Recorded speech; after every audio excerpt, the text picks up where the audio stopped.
Friends, you may be seated. Just as a gentle reminder, if anybody has a cell phone, please take a moment to turn on silent or even off.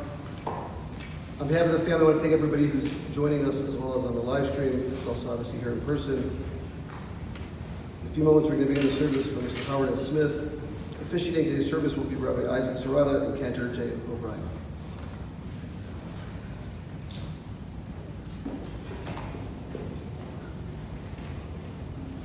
Death has taken our beloved Howard S. Smith.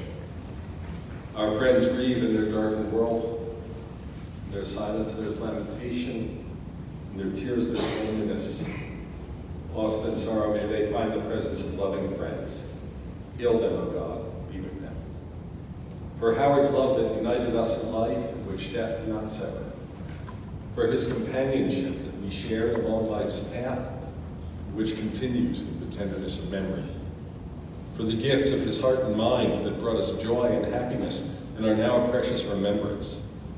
For all these things and more, we give our thanks to God. In this time of grief, we listen to the voice of our sacred scriptures. They bring us the ever-new message of God's nearness.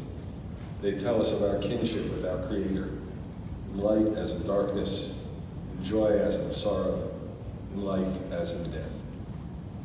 So we read words from the Psalms.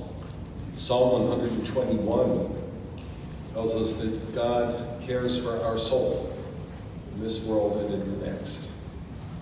I lift my eyes to the mountains. What is the source of my help? My help comes from Adonai, maker of heaven and earth. God will not let your foot give way. Your protector will not slumber. See, the protector of Israel neither slumbers nor sleeps. God is your guardian. God is your protection at your right hand. The sun will not strike you by day, nor the moon by night. God will guard you from all harm. God will guard your soul, your going and coming, now and forever.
Psalm is probably the most famous poem in the world. It's been translated into every language. We have a translation of it here in this book. And the Psalm reminds us of a couple of things. It reminds us, as Psalm 121 does, that God cares for our soul and makes a place for us in the world to come forever. But it also speaks about walking through the valley of the shadow of death. And that's something that all of us must do at some time in our life. It's the price we pay for loving somebody. One day we may have to mourn them. But the key word of that sentence is through the valley. You can't skip it, you can't go around it. But indeed, the psalm itself tells us that eventually we get through it. We get to the other side of the valley. And so we read these words that liken God to a shepherd who cares for us, takes care of us, now and in time to come. Say these words. The Lord is my shepherd, I shall not want. He maketh me to lie down in green pastures. He leadeth me beside the still waters. He restoreth my soul. He leadeth me in paths of righteousness for his name's sake. Yea, though I walk through the valley of the shadow of death, I will fear no evil, for thou art with me. Thy rod and thy staff, they comfort me. Thou preparest a table before me in the presence of thine enemies. Thou anointest my head with oil, my cup runneth over. Surely goodness and mercy shall follow me all the days of my life, and I will dwell in the house of the Lord forever.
In the book of Ecclesiastes, we read, "For everything there's a season, a time for every purpose under heaven. A time to be born and a time to die. A time to plant and a time to uproot what is planted. A time to tear down and a time to build up. A time to weep and a time to laugh. A time to grieve and a time to dance. A time to throw stones and a time to gather them. A time to embrace and a time to refrain from embracing. A time to seek and a time to lose. A time to keep and a time to discard. A time to tear and a time to sow. A time to keep silence and a time to speak." This is a time to speak, a time to share memories of Howard, It's my honor to start out with a little bit of biography, and a few memories of my own. We've gathered here today to honor the memory of Howard Smith, whose spirit has entered eternity.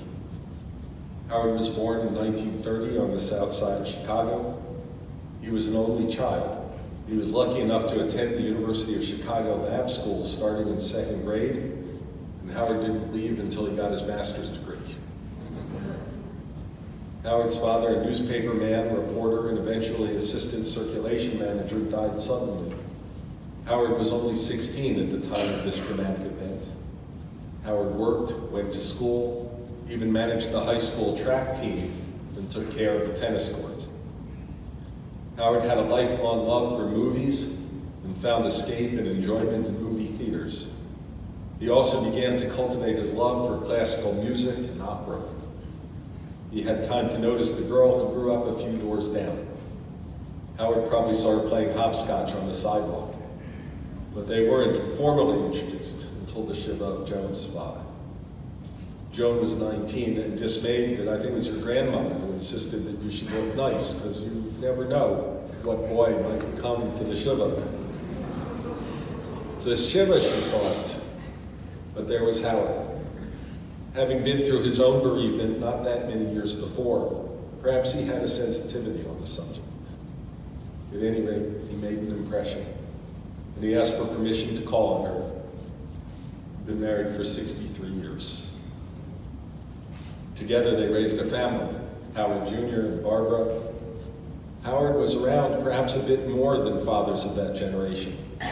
He worked out of the house, so he was there for major milestones. A word about Howard's work, which was somehow shrouded in mystery. He was a numismatist, dealing in rare and valuable coins.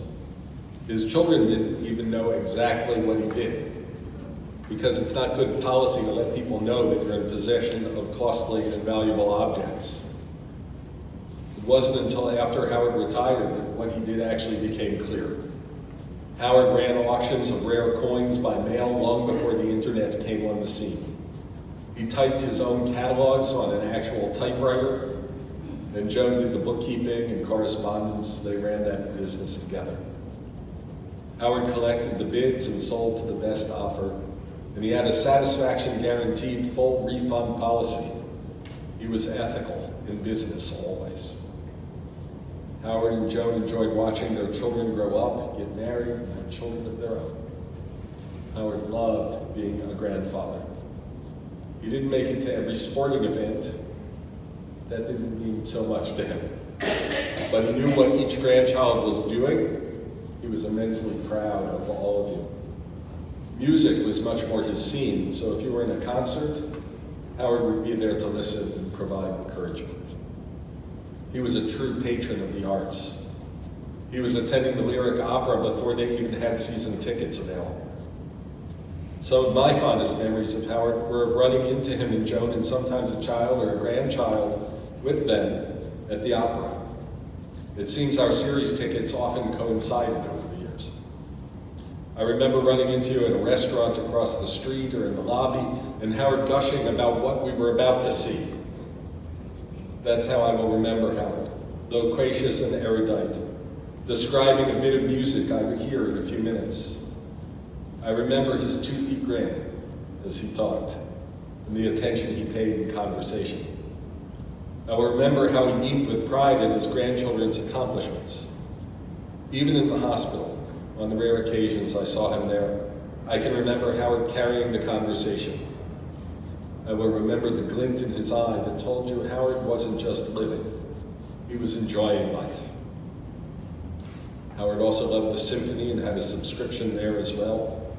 And over the years, Howard befriended many of the musicians, and he enjoyed hanging out with the band. He loved attending Ravinia, and for many summers rarely missed a performance. Add subscriptions to different theater companies, you start to see the busy arts calendar that Howard loved. And that doesn't even begin to take into consideration the trips to Europe, where he and Joan would routinely see 2 concerts a day if they could arrange it. Howard loved reading. He was a student of history.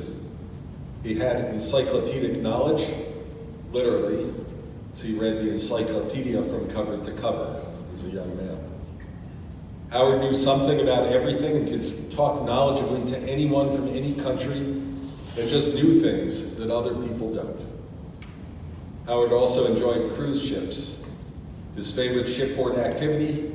Eating. Howard loved food, and on board he was known to eat 5 meals a day. He had a remarkable metabolism that let him do that without growing his waist long. Dining out was always one of his favorite things to do. But of all the things Howard loved, Joan, his family, you were the true love of his life. He often remarked how fortunate for him to have his in-laws and grandchildren. As an only child, Howard had a very small family. It was just him and his mother. He took care of her throughout her life. She often lived with Howard and Joan, and he was devoted to her. But he was delighted to see his family grow, with Joan's cousins, the family Howard and Joan built together. I got to see how much he loved his grandchildren at B'nai Mitzvah, confirmation services, even klezmer concerts. He didn't want to miss anything, and perhaps that accounts for his stubborn hold on life. Joan was worried that Howard was going to die 3 years ago, Passover. His heart was weak, his kidneys needed dialysis, but Howard did not give in. He always fought for the next day. Another day, a week, a month, years, to keep watching his family grow up. He loved you all. He didn't want to leave you. Joan was right there until the end. These last 3 years required Joan to be on constant call as a caregiver, a responsibility that she thinks of as a privilege. In the end, he was right there in Joan's arms as he slipped away. A fitting, peaceful end to a marriage filled with love. We take some comfort in knowing that his soul is now at rest. To die just before Yom Kippur is auspicious in our tradition. Each year we ask to be written in the book of life for another year. Howard got just about every minute of the last year that was allotted to him. It's considered a sign of righteousness, of evidence of a life well lived, to die at this time of year. Having known Howard for nearly a quarter century, I know he was deserving of this honor. That he lived so long is a testament to his will to live, to the loving care of his beloved wife and family helped him. And even though the path of recent days has not been easy, it's also a sign of God's love for a Renaissance man, a good and kind and honest man, a mensch, Howard Smith. May his memory always be a blessing. Amen. I'm honored to call on members of the family to share some of their thoughts and memories on this day as well. Howard, are you going to go first? I guess so.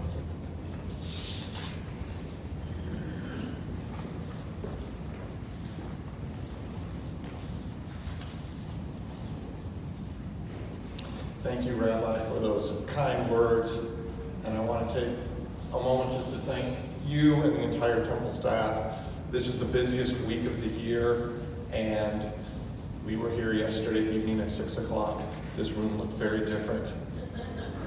We didn't have to worry about that. Throughout our grief, they made the fact that it was this week kind of disappeared for us, and I thank you for that. I also want to thank all of you for joining us in our grief today, and those virtually. Your thoughts and prayers mean a lot to us. I want to publicly express my thanks to Barbara and Tim, and especially my mom, who, because of COVID, for the last 3 years, had to do the burden of taking care of him in ways that usual support would be there, but for social distancing. Over the past few days since his passing, a lot of snippets of memories, if that's such a thing, thoughts of our time together come flooding back. And I've thought about them in ways of, how was his life and how he lived an influence on me and my family and our extended family. I'd like to share just a few of those. As anybody who spent any time with my dad knew, he was an impeccable formal dresser. As he kind of thought, if it was worth doing, it was worth getting dressed up to do. And when I first met Sue, she hadn't yet met my dad, I explained he paints in French cups. Now, she didn't think this was remarkable, picturing a Winston Churchill type character with his oil and canvas in a sunny garden. But as she got to know him, and one day he was doing housework and climbing up on the ladder with his gallon of paint and painting the gutters with his French cups. That was my dad, and that culture of it being a privilege to dress up to make something special is something that is part of our family today. If anybody's been around for one of our birthday or Passover celebrations, or any family gathering, you know it's a little more of a formal affair in terms of dress, and very happily so. That's a major part of his legacy. As mentioned, he was a great conversationalist, maybe in part because he knew something of everything from reading the encyclopedia as a child. And over the last few days, I've gotten lots of notes about people remembering wonderful conversations they had with my dad. He was always happy to have a conversation with all his friends and family, but he was an equal opportunity conversationalist. He was also very happy to strike up a conversation with a stranger. I remember being in line for the trolley in San Francisco. And of course you're in a line, so there's somebody behind you, so he struck up a conversation about the history of the city, about how trolleys work. He knew a little bit about a lot. And it became apparent as people came up and asked for autographs that this person was future NBA Hall of Fame James Worthy, the LA Lakers in the height of his career. And it became equally apparent that my dad did not know who James Worthy was, did not know who the Lakers were, and really didn't care. And I think in that moment, that just represented my dad. He was there. If you were with him, he would share the moment, and whatever was topical at that very moment in the present. He didn't care about your background or your history or your status in life, from A-list celebrities to senior statesmen to the janitorial staff at the hospital. All were equally worthy of his full attention and fascinating to him. And that is something that made a great impression on me as I watched this great conversationalist through the years. As also mentioned, he did not talk about his business. That was the one topic. He knew that the fewer people that knew that there was an inventory of coins in our house, the safer the family was. But internally, over the years, he did talk about business. And I learned he was one of the few, if not the only person allowed unaccompanied in the vault of all the significant coin shops in Chicago. It was through years of honest dealing, unquestionable integrity that he earned that right. And that's always been a beacon for me as I think about how to live my life and business, and something I hope I pass on to my children.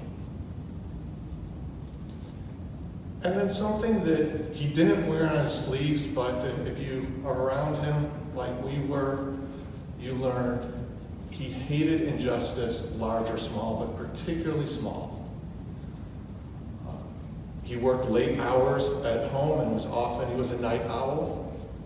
So we saw a lot of infomercials in the 80s and 90s for unscrupulous products that preyed on the insecurities or ignorance of the elderly and the less sophisticated. And that hurt him no end. And if faced with injustice, perceived injustice, no matter how small himself, he did not fail to stand up. I learned that well when I was about 7, as we were getting gas at the Clark gas station on Central, just between Sunset and the post office. And the first tank we pulled up to didn't work well, and it just dribbled out a few drops that got on his three-piece suit. It was going to require cleaning. So he was a little annoyed, but he just went on to the next pump, got $20 of gas, went and paid for his $20 of gas. But the gas station wanted 7 cents from the first pump. And that was an injustice in his opinion. So he would not pay. Now, I was in the car and heard most of this secondhand afterwards. I was only 7. But they threatened to call the police and then did call the police. And he calmly, this I do remember, very calmly came out and told me he wasn't going to pay for the 7 cents and the police had been called. And I shouldn't worry. I was 7, I panicked. The sirens started going. 3 police cars pull up, blocked all exits to the gas station. They got out, they figured out the situation. They told my dad that he dare not pay 1 penny more to the gas station and we should go home and have a wonderful evening. And I think the manager of the gas station got a talking to about calling 911 for a, quote, robbery of this type. Now, I've often thought this 7 cents, was it worth all the hassle? But that was not the mind of my dad. If it was an injustice, it was an injustice, and it should not be tolerated. And it was a lesson well learned that day. So I'm extremely grateful for the 53 years I had with my father, the fact that my family and extended family had so much time with him, so we could learn and see the essence of his personality and let it live through us as a legacy.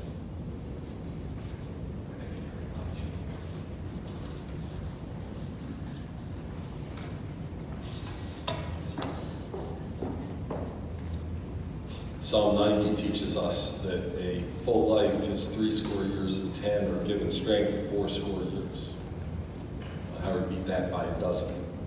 But more importantly, the words tell us that we should make our life count. He did that as well. Count our blessings, which Howard did. So we read these words. O God, you've been our refuge in every generation. Before the mountains came into being, before you brought forth the earth and the world, from eternity to eternity, you are God. You return us to dust. You decree, return you mortals. For in your sight 1,000 years are as yesterday when it is past, or as a watch in the night. You engulf us in sleep. We are like grass that renews itself. At daybreak it flourishes anew. At dusk it withers and dries up. The span of our life is 80 years and 10, or given strength 80 years. But the best of those years have trouble and sorrow. They pass by speedily, and we are left in darkness. Teach us, therefore, to number our days, that we may attain a heart of wisdom. Turn to us, O God. Show mercy to your servants. Satisfy us at daybreak with your steadfast love, that we may sing for joy all our days. Let your deeds be seen by your servants, your glory by their children. May your favor, O God, be upon us. Establish the work of our hands, that may long endure. Barbara, come up and share.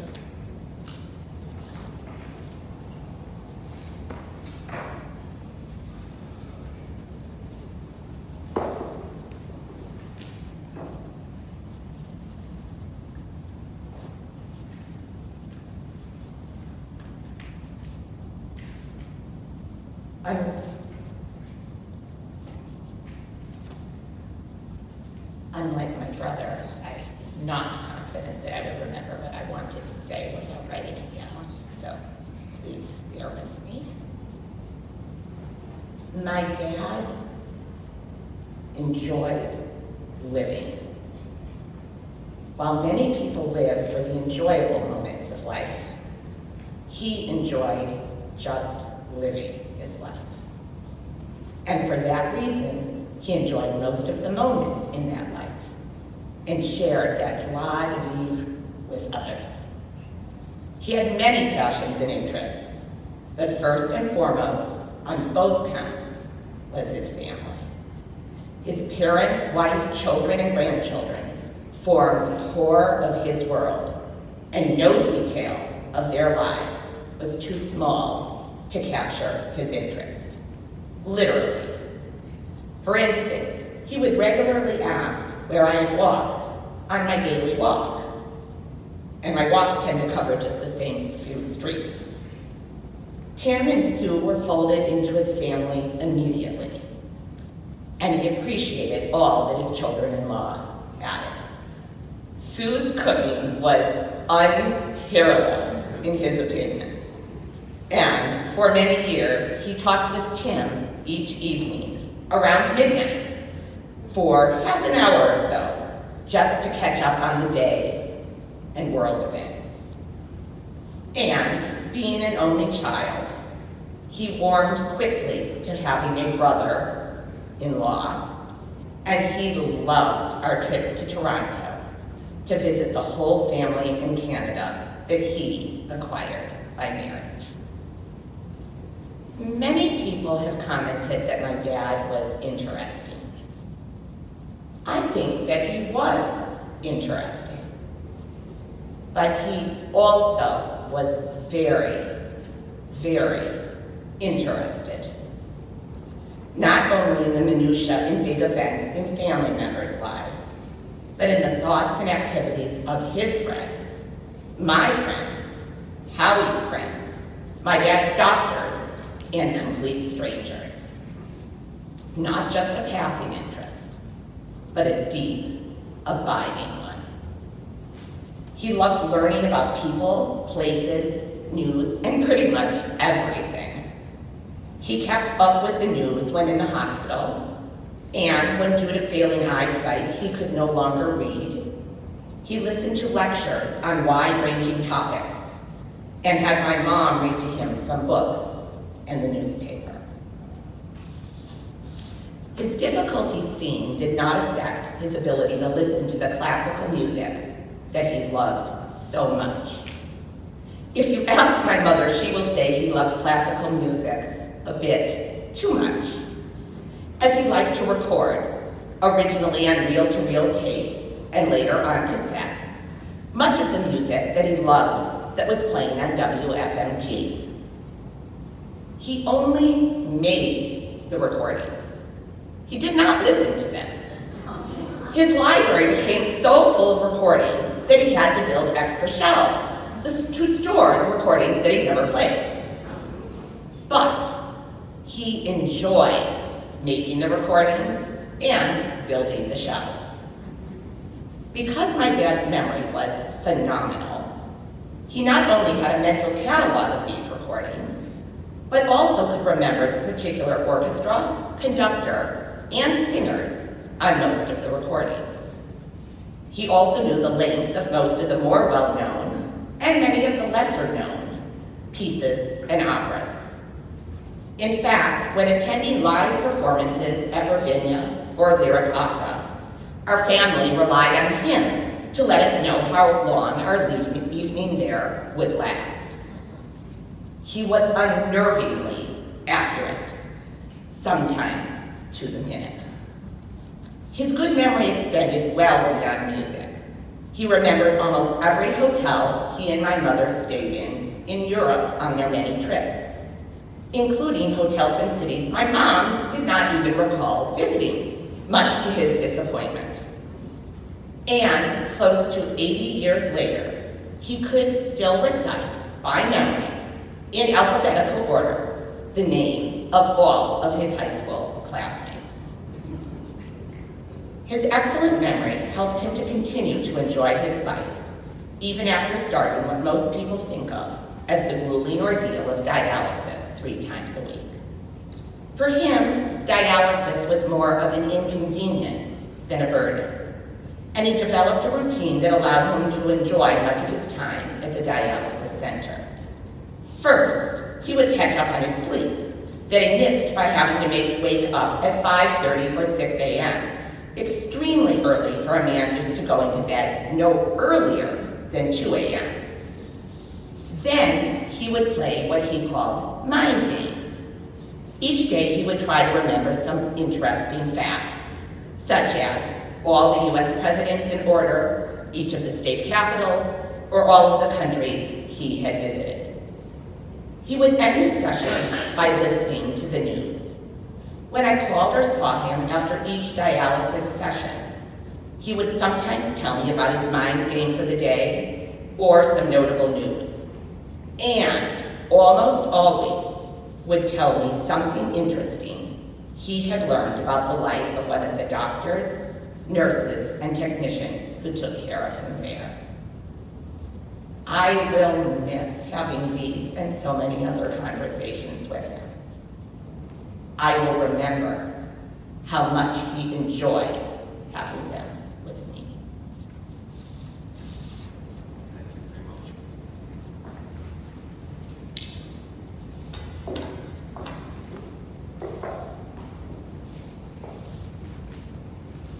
A modern poet has written, "Birth is a beginning and death a destination, but life is a journey, a going, a growing from stage to stage. From childhood to maturity and youth to age, from innocence to awareness and ignorance to knowing, from foolishness to discretion and then perhaps to wisdom, from weakness to strength or strength to weakness and often back again, from health to sickness, and back we pray to health again, from offense to forgiveness, from loneliness to love, from joy to gratitude, from pain to compassion and grief to understanding, from fear to faith, from defeat to defeat to defeat, until looking backward or ahead, we see that victory lies not in some high place along the way, but in having made the journey, stage by stage, a sacred pilgrimage. Birth is a beginning, death is a destination, but life is a journey, a sacred pilgrimage made stage by stage, from birth to death to life everlasting. It's an honor to call on the next generation, so I'm not sure what order. Jacob? Sure.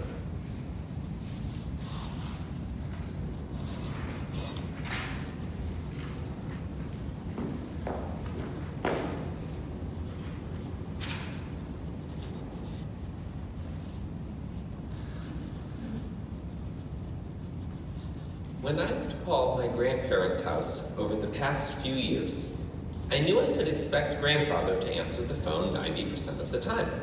After all, unless he was eating, he probably was sitting in his easy chair in the den with the phone practically in his lap. After a brief exchange of greetings, he would ask, "What can we do for you today?" He wasn't going to pass a ball with me on the deck. For many of you, it may come as a surprise that the man ever touched a playground ball.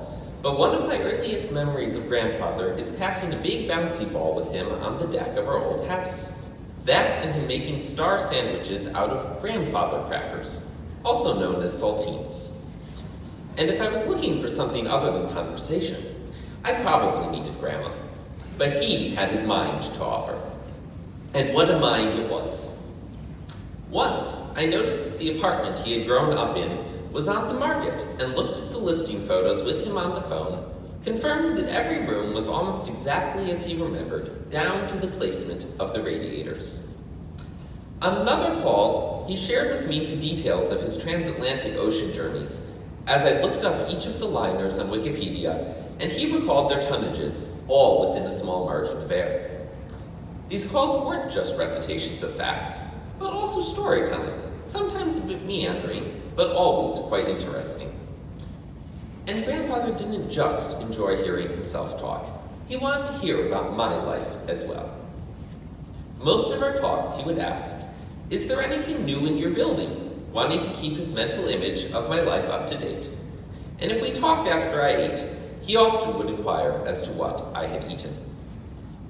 I may never have another call with grandfather, but the calls I did have will always be a part of me.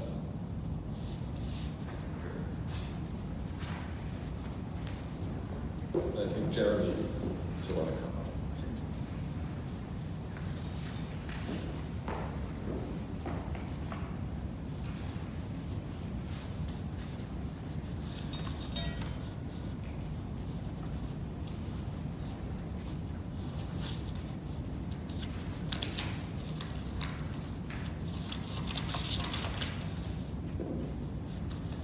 For my grandfather, his life was an epic, and so it was for us and his family as well.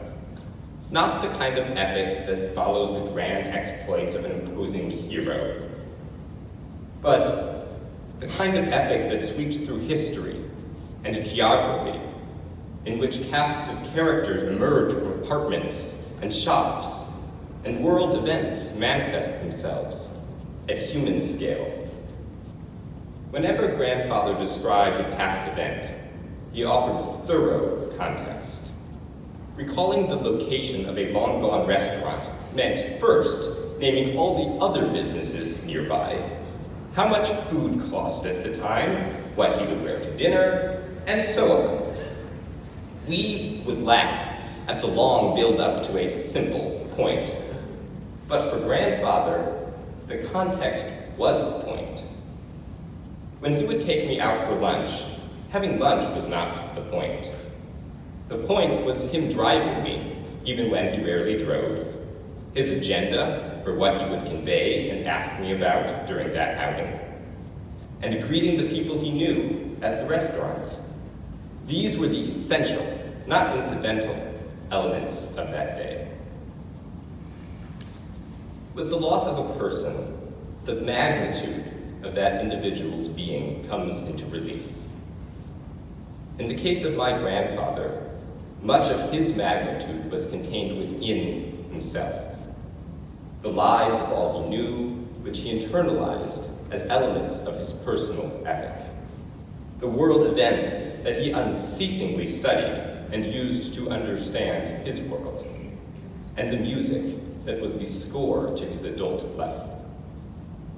For me, grandfather was, and always will be, an exemplar to remind me that I can live a full life, not only by filling my time with tasks and achievements, but also by filling myself with all the people, the history, and the minutiae that populate each day, no matter my activities. Most of all, I am grateful to have as forever a part of myself some of my grandfather's capacious 92 years.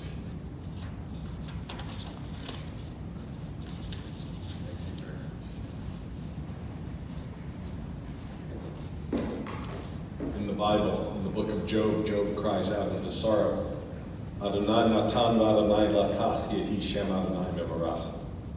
God has given, God has taken away. Blessed be the name of God. In ancient people were well acquainted with grief and with valley of shadows. Death and sorrow are not strangers to us. The centuries have taught us that a good name endures beyond the grave, and that there is strength in faith. So with Job we say, Adonai natan, God you have given. You gave us Howard, a loved one who will never be forgotten. For all that was good and enduring in his life, we offer the deepest thanks of our hearts. Adonai lakach, God you have taken away. We pray for the strength to turn our broken hearts into an altar of trust, before which we acknowledge your sovereignty and love as we say, Yehi Shem Adonai mevarach. Blessed be the name of God, now and forever. We'll pause for a moment of private prayer and meditation, perhaps a moment of memory, to think of Howard, what he meant to you in your life, what you can do to help relieve and heal his grieving family. We'll pause for a moment of private prayer and meditation.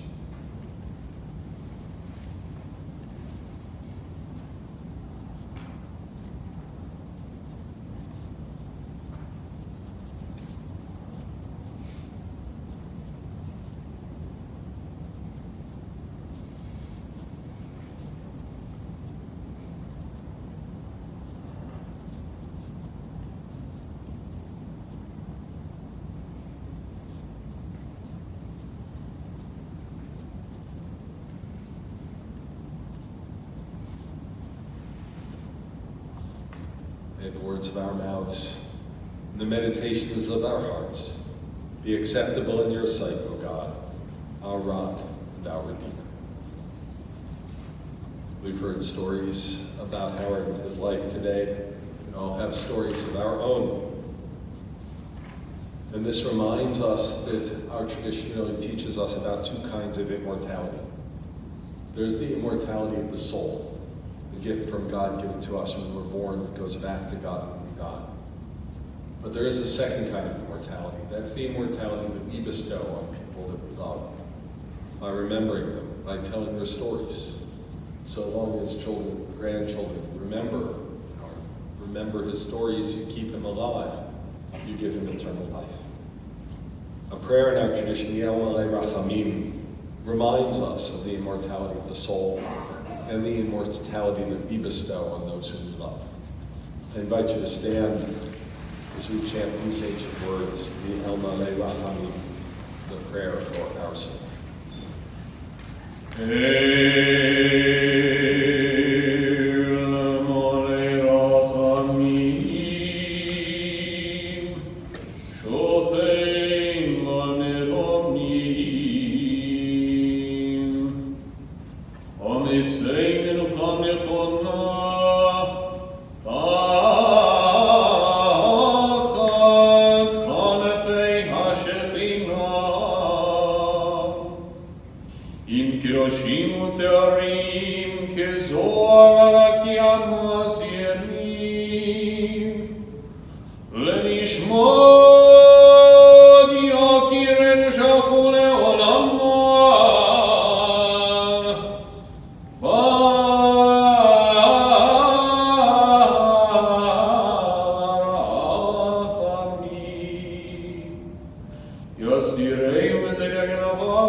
Compassionate God, eternal Spirit of the universe, grant perfect rest in your sheltering presence to Howard S. Smith, who has entered eternity.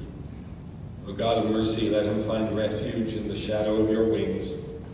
Let his soul be bound up in the bond of everlasting life. God is his inheritance. May he rest in peace, and let us say. I just have to say, I've been loving the picture of Howard here on this brochure. That toothy smile, I remember so well. And of course I noticed the background, which is in the synagogue. So when Joan and Howard joined this community 25 years ago, I came to town. It's been an honor to be with you so many times since then. We turn to our last prayer here, which is the Kaddish Yatom, the Mourner's Kaddish. And it's called the Mourner's Kaddish even though it doesn't mention death or mourning. Rather, it's words of blessing. We bless God, even in times of sadness. We bless God for Howard, for the lives he brought into the world, for the community he helped to build, for that smile that he shared so readily with all of us. We thank God and bless God with these ancient holy words. Yitgadal v'yitgadash shnei rabbah, v'alma devrahu te v'yamlich machute, v'chaye echon v'yom echon, uv'chaye v'chol beit Yisrael, ba'adonai v'zman kariv v'yuru amen. V'hei shnei rabbah mevarach le'alamo omeh omeh, yitbarach v'yishtabach, yitba'ar v'yitramam v'yitnaseh. V'tadar, v'taleh, v'talal, shmei d'kudishah b'yichud. Ve'elam v'yikol birchata v'shirata. Tush v'chata v'nehemata. Damiram v'alma v'yiru. Amen. Yehei shlomo rabba v'shamayim. V'ha'im aleinu v'al kol Yisrael v'yiru. Amen. Oseh shalom v'yirah. U'yaseh shalom. Aleinu v'al kol Yisrael, Redeemer. May God grant peace to those who mourn, and comfort all the bereaved among us. Let us say. Please be seated for a moment.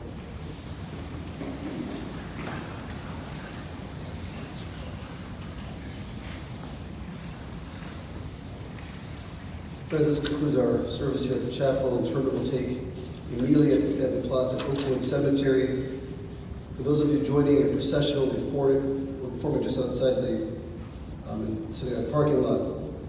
For those of you going in the procession, please make sure you obtain an orange funeral safety sticker to place on the inside portion of your windshield, as well as a flag to put on the rooftop portion of your vehicle. For an additional measure of safety, please make sure you have your hazard light and bright lights on at all times. Please drive as closely as safety permits to the car in front of you, especially as we try to avoid any large gaps through the intersections. The family will be sitting should at the Smith Residence, 321 Hedge Road in Atlantic Park. That'll be Thursday, later today at 6:30 to 9 p.m., as well as tomorrow, 1 p.m. to 4 p.m. Memorial contributions in Mr. Smith's memory to the Lyric Opera of Chicago or to the Illinois Holocaust Museum and Education Center. That information is available on the service folder that you received on the way in. For those of you who are watching online, that information is on the website. The following individuals have been asked and honored to serve as pallbearers. When I call your name, if you please step forward.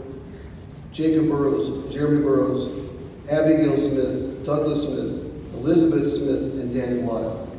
At this time, I'm going to ask everyone to please rise as we sort the casket, the family, the clergy from the chest.